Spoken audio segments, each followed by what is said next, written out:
Senator Ted Cruz saying, quote, "These are the pictures the Biden administration doesn't want the American people to see." They show cramped and overcrowded conditions at a child migrant facility in Donna, Texas. The group of 17 senators demanding President Biden take action to solve the problem. The images they're releasing are in stark contrast to what the White House allowed a single media camera to see this week. The video on the right is of an HHS facility that is not overcrowded. Child migrants get there days after they are processed by Border Patrol. And while we're seeing the reality on the ground, President Biden making some big claims about the border that aren't entirely lining up with the facts. I guess I should be flattered. People are coming because I'm the nice guy. 28% increase in children to the border in my administration, 31%. in the last year in 2019 before the pandemic in the Trump administration. It happens every single solitary year. The vast majority, the overwhelming majority of people coming to the border and crossing are being sent back. So he says a winter surge is happening every year, but the numbers show major increases under his administration of both migrant and child migrant encounters. So, Katie, I want to bring you in here. Lindsey Graham, Senator Lindsey Graham, very upset, as many of them were speaking there. And he said he was told by a top border official that they briefed the Biden transition team. They were asked, what happens if we roll back these specific Trump policies? He says that they were told this is exactly what's going to happen. So he says now I want to find out who was briefed, who within the Biden administration knew about this and decided to move forward. Your impression of what we've heard from the senators this afternoon? Well, not just what we've heard, but what we're seeing with our own eyes, Shannon. It's one thing to listen to politicians from either side of the aisle talk about this issue, but when you can see what's happening and something that the White House has refused to release to the public, you can see that they've been lying to the American people. They've been trying to say that they're open to transparency, that they should be praised for letting one pool camera into an HHS facility, which is not what we're seeing on the screen right now. This is a CBP facility where they're overwhelmingly, they're overwhelmed. There are too many people. They're at 1,000% capacity in a lot of places. The COVID rate in these places is 10%.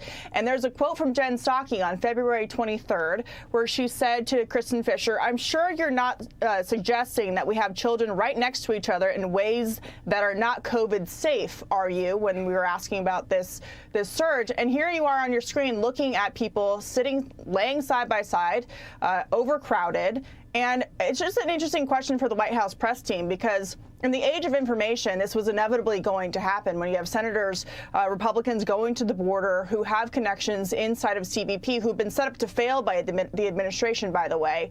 We're going to eventually see these photos, and yet the White House has been lying to us about the situation. And at some point, Americans have their own eyes and ears, and they can see exactly what's going on, and the messaging becomes insulting, and they can clearly see that the White House has not been honest with them about what is actually happening, especially after Biden's press conference yesterday. And Juan, these images, I want to get your impression, because President Trump was ripped for things that weren't even this bad. I mean, he was raked across the coals constantly. We also have President Biden yesterday saying things that are demonstrably false, talking about the vast majority of people being sent back, when the numbers coming from federal government agencies don't line up with that. I mean, that's not Fox News collecting the news. I mean, these are coming from official agencies. Juan, how do you respond to these images?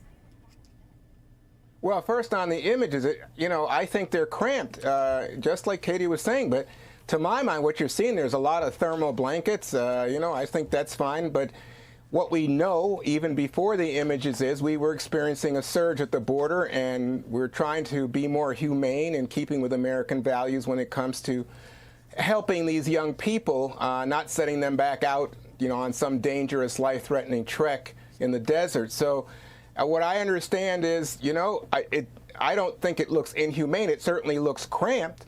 And with regard to COVID, I think what we've been told, and I can't vouch for it, but I can say this is what we've been told, is that the young people who test positive for COVID, about 10% are quarantined, so they wouldn't be in this group. Nonetheless, it's distressing. You hope that they can fix this. On the numbers, I don't know what numbers you're referring to, because I think everybody agrees that most of the adults are being turned back. It's overwhelming. And then the second thing to say, and I think this is really important, I may sound like a broken record, I apologize, but I just think we've got to get together as an American people and say, hey, you know what, Congress, do your job. You know, we came together in 2013. Yeah, I think there were 15 Republicans voting with the Democrats. It didn't happen. It's broken down now. But we need, that's the busiest border in the world, high commerce, our busiest border. We need to fix it, fix border security, fix the dreamers, fix the kids, fix for people who are here. Let's get to work, Congress. Okay, listen, Greg, that's been the argument. Whether Democrats have controlled everything, whether Republicans have controlled everything, it has not gotten done.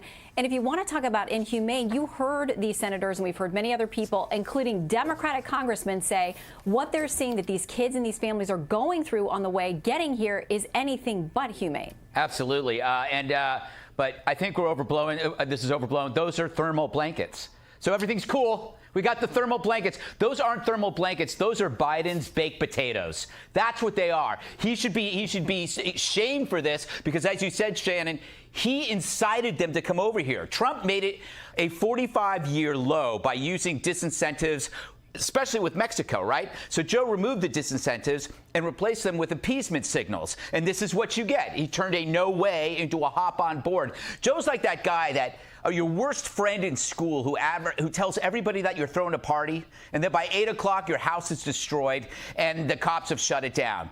And that's what Joe has done is he invited these caravans over and then pretends like, oh, it's the weather. It's the weather. The only weather that caused this was Joe's hot air. And the whole idea that it's happened before, we already destroyed that argument. It happened before because of the sanctuary cities and the vocal Democrats that were enticing people over here with again, very obvious incentivized appeasement signals.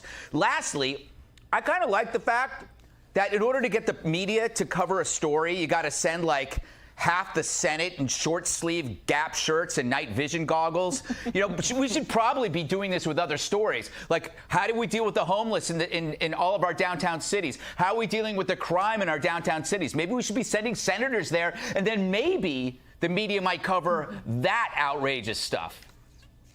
Yeah, Jesse, they're in their sporty spice outfits, but it is getting a lot of attention. I want to mention one thing. The president said yesterday this was a winter surge, but I think we might have some numbers here because what we've been told before this is it's a spring surge every year. And actually the numbers for this February versus last are way up. I think there may be 2 to 3 times as many.